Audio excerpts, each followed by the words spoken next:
Welcome back. आज के इस वीडियो में हम लोग MCS 211 design and analysis of algorithm MCA के असाइनमेंट 2022 के जो कि आपके जनवरी सेशन और जुलाई सेशन के लिए है के क्वेश्चन नंबर 4A को डिस्कस करने वाले हैं, जो कि आपसे क्या कह रहा है, find an optimal solution for the knapsack instance n is equal to 6 and m is equal to 13। और ये आपका 4 मार्क्स का है। देखिए आपको प्रॉफिट दिए गए हैं और उनके रेस्पेक्टिव वेट्स दिए गए हैं और आपको ऑप्टिमल सॉल्यूशन फाइंड करना है। तो देखिए इस वीडियो से आपको क्या क्या फायदे होने वाले हैं। इस वीडियो से आपको नैपसैक की तीनों अप्रोचेस के बारे में समझ में आने वाला है। साथ ही साथ ये जो टर्म्स लिखे गए हैं N, M, P1, P2, W1, W2, ये सब क्या है, इनके बारे में आपको समझने में मदद मिलेगी। आपको हमने कैलकुलेशन करके भी दिखाई है। साथ ही साथ हमने आपके लिए एक कैलकुलेशन शीट भी बना दी है जो कि आपको लास्ट में देखने को मिलेगी, है ना। तो पहले तो आप कैलकुलेशन करना समझ जाएं, फिर आप उस शीट को देख के अपना आंसर टैली कर सकते हैं। तो आपके लिए ये वीडियो बहुत ही हेल्पफुल होने वाला है, तो इसको लास्ट तक देखिएगा। तो चलिए स्टार्ट करते हैं। तो देखिए हमारा क्वेश्चन नंबर 4A क्या कह रहा है, find an optimal solution for the knapsack instance n is equal to 6 and m is equal to 13। और आपको प्रॉफिट दिए गए हैं और उनके रेस्पेक्टिव वेट्स दिए गए हैं। ठीक है, तो n की वैल्यू है आपकी 6 और जो नैपसैक की कैपेसिटी है वो है आपकी 13। ठीक है, और प्रॉफिट्स आपको क्या दिए गए, P1, P2 up to P6, 8, 5, 13, 7, 6 and 15।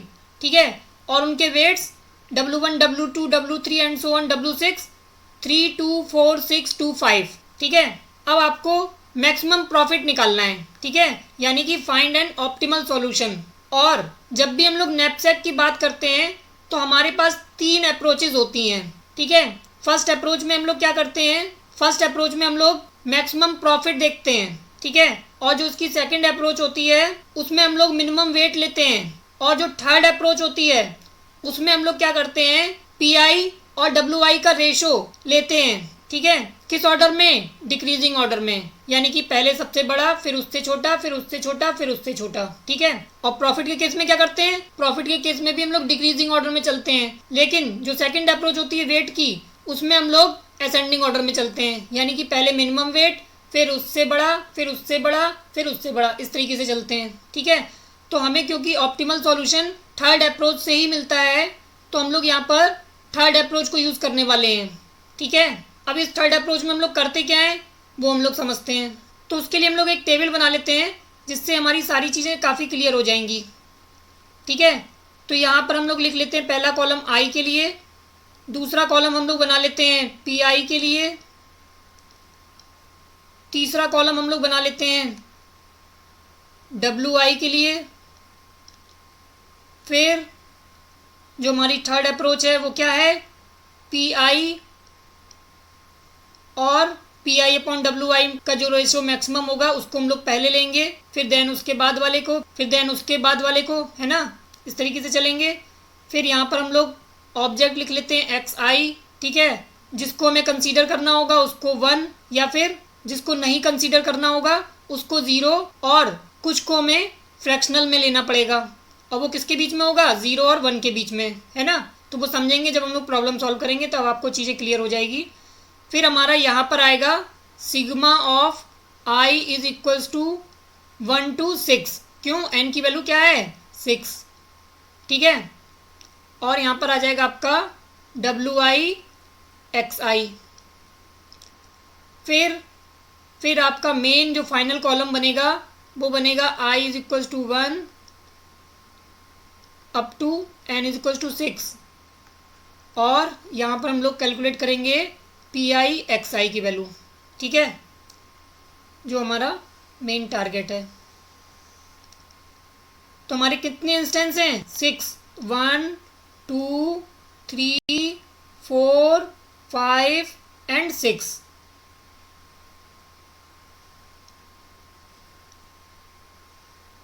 ठीक है, अब PI की वैल्यूज लिख लीजिए, 8, 5, 13, 7, 6 एंड 15। ठीक है, अब इनके रेस्पेक्टिव वेट्स लिख लीजिए, 3, 2, 4, 6, 2 एंड 5। ठीक है, अब जब इनका रेशो निकालेंगे, यानी कि 8/3 का रेशो क्या आएगा आपका 2.67, ठीक है। फिर आएगा आपका 2.5, ठीक है। फिर आपका आएगा 3.25, फिर आ जाएगा आपका 1.17, फिर आपका आ जाएगा 2 3 6, ठीक है, और 5 3 15। तो अब देखिए इसमें सबसे बड़ा रेशो किसका आया है 3.25, ठीक है। तो इसको हमें फर्स्ट लेना पड़ेगा, सबसे पहले हम लोग इसको लेंगे, ठीक है। और इसका वेट कितना है 4, ठीक है। अब इसको ले रहे हैं तो इसका मतलब है इसको 1 कर लीजिए, और यहाँ पर WI XI कर रहे हैं ना, तो WI की वैल्यू कितनी है 4, XI की वैल्यू कितनी है 1, तो 4 1 जा 4 आ जाएगा। और आपको मैक्सिमम कितना लेना है 13, ठीक है। तो अभी भी आपका 9 वेट बचा हुआ है, ठीक है। अब देखिए नेक्स्ट कौन सा आ सकता है 3.25 के बाद, फिर आपके ये 3 और 3 आ रहे हैं, ठीक है। तो इसमें मैक्सिमम वेट ले लीजिए 5 वाला, है ना। तो यानी कि इसके आगे भी आप 1 लिख लेंगे और आपका वेट आ गया यहाँ पर 5, ठीक है। अब 5 और 4 9 हो चुका है देखिए, ठीक है। अभी आपको 4 और चाहिए, ठीक है। फिर नेक्स्ट किसको लेंगे, ये हो गया हमारा, ये भी हो गया। अब हम इसको ले लेंगे, ठीक है। यानी कि ये आपका फर्स्ट हो गया, ये आपका सेकंड हो गया, ये आपका थर्ड हो गया, ठीक है। तो आप इसको भी 1 कीजिए, तो ये हो जाएगा आपका 2, ठीक है। अब आपका 11 हो चुका है। अब नेक्स्ट कौन सा आना चाहिए 2.67, ठीक है। लेकिन इसका वेट तो 3 है, आपको तो केवल 2 की ज़रूरत है। तो यहाँ पर जो ऑब्जेक्ट आएगा वो 2/3 आ जाएगा, है ना। यानी कि आपको चाहिए 2 और वेट है 3, तो इसकी वैल्यू आ जाएगी आपकी 0.67, है ना 67, ठीक है। तो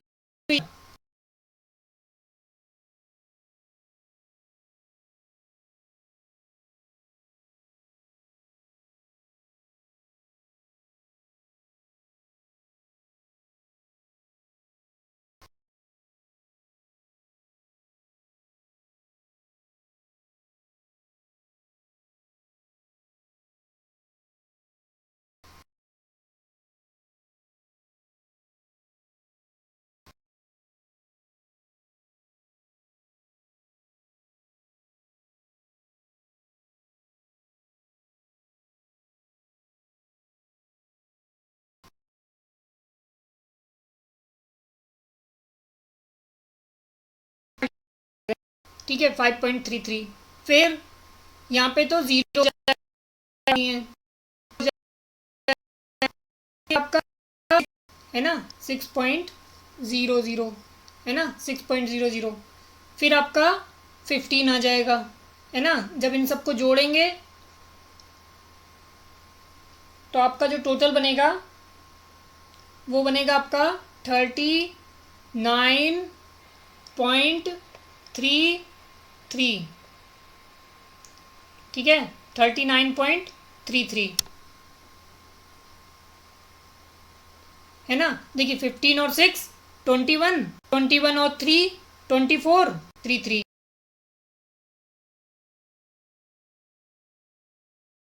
देख लीजिए तो आप और आइडिया।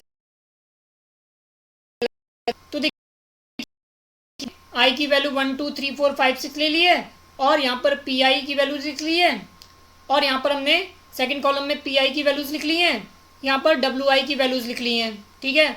और P I upon W I का जो रेशो है वो हमने लिख लिया है, ठीक है। तो देखिए सबसे मैक्सिमम रेशो किसका आ रहा है 3.25, तो हमने इसको कंसीडर कर लिया, ठीक है। इसका वेट कितना है 4, ठीक है। फिर नेक्स्ट हमारा आ गया ये 3, यहाँ पे हमने 5 कर लिया और यहाँ पर 1 कर लिया, ठीक है। फिर ये नेक्स्ट आ जाएगा 3, है ना। तो यहाँ पर हमारा वेट 2 हो गया, 5, 4, 9 और 2 11 हो गया। अब बचा आपका 2, तो नेक्स्ट हमारा रेशो किसको कंसीडर करेंगे, 2.67, है ना। अब 2.67 करेंगे, इसका तो वेट 3 है लेकिन हमें तो 2 ही चाहिए था, तो हमने इसको फ्रैक्शन में लिख लिया 0.67, तो हमारा वेट आ गया 2।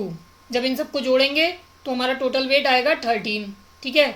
अब इसके रेस्पेक्ट में हम लोग प्रॉफिट देखेंगे, तो इसका रेस्पेक्ट प्रॉफिट आएगा 5.333 समथिंग, इसका तो 0 हो जाएगा, इसका 13 आ जाएगा, है ना। देखिए 13 है, इसका 0 हो जाएगा, इसका 6 हो जाएगा और इसका 15 हो जाएगा, ठीक है। यानी कि पर यूनिट में हमें कितना प्रॉफिट हो रहा है, तो ये हमने पर यूनिट लिया, इसका प्रॉफिट 15 हो गया, इसमें हमें 6 का प्रॉफिट हो गया, इसमें हमें 13 का प्रॉफिट हो गया, लेकिन ये फ्रैक्शन में थी, ठीक है, तो हमने यहाँ पर इसको फ्रैक्शन में प्रॉफिट ले लिया। तो आई थिंक आपको प्रॉब्लम क्लियर हो गई होगी। अगर आपको अभी भी कोई डाउट हो तो आप हमें कमेंट कर सकते हैं। साथ ही साथ आप हमें कमेंट करके बताइएगा कि आपको ये वीडियो कैसा लगा। अगर आपको ये वीडियो अच्छा लगा हो तो इसे लाइक करें, शेयर करें, और अगर आपने हमारे चैनल को अभी तक सब्सक्राइब नहीं किया है तो इसे सब्सक्राइब करें, और हाँ, बेल आइकन पे क्लिक करना ना भूलें ताकि आपको नेक्स्ट वीडियो की नोटिफिकेशन सबसे पहले मिल सके। Thank you.